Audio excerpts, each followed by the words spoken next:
فلهن ثلثا ما ترك وإن كانت واحدة فلها النصف ولأبويه لكل واحد منهما السدس مما ترك إن كان له ولد فإن لم يكن له ولد وورثه أبواه فلأمه الثلث فإن كان له إخوة فلأمه السدس من بعد وصية يوصي بها دين آباؤكم وأبناؤكم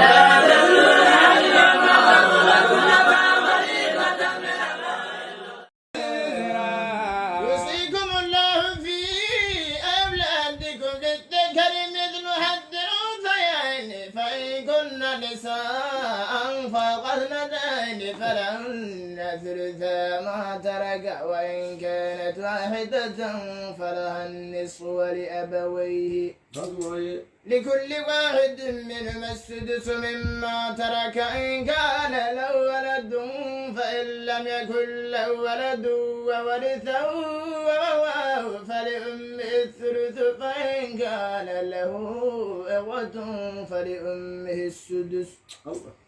من بعد وصية يوصي بها أو دين آباؤكم وأبناؤكم لا تدرون أيهما لكم نفع فريضة من الله إن الله كان عليما حكيما.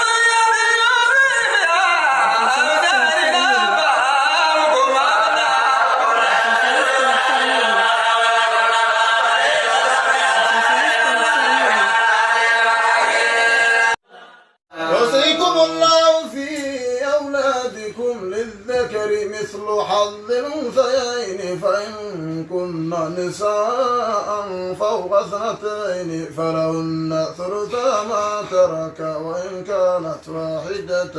فلها النصف ولأبويه لكل واحد منهما السدس مما ترك إن كان له ولد فإن لم يكن له ولد وورثه أبواه فلأمه الثلث فإن كان له إخوة فلأمه السدس من بعد وصية يوصي بها أو دين آباؤكم وأبناؤكم لا تدرى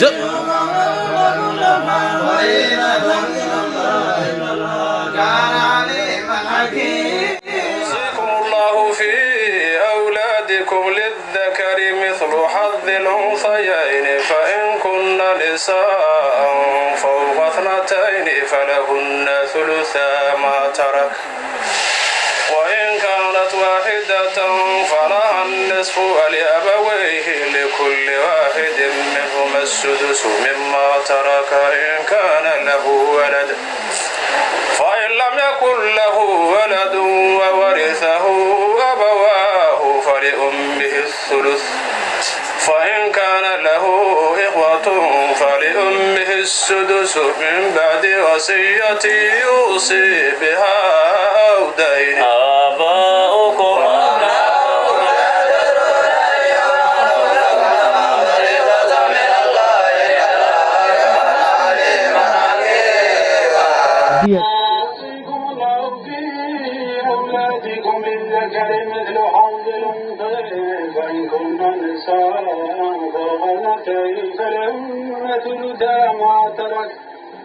وإن كانت واحدة فلها النصف ولأبويه لكل واحد منهما السدس مما ترك إن كان له ولد فإن لم يكن له ولد وورثه أبواه فلأمه الثلث فإن كان له إخوة فلأمه السدس من بعد وصية يوصي بها أو دين أو آباء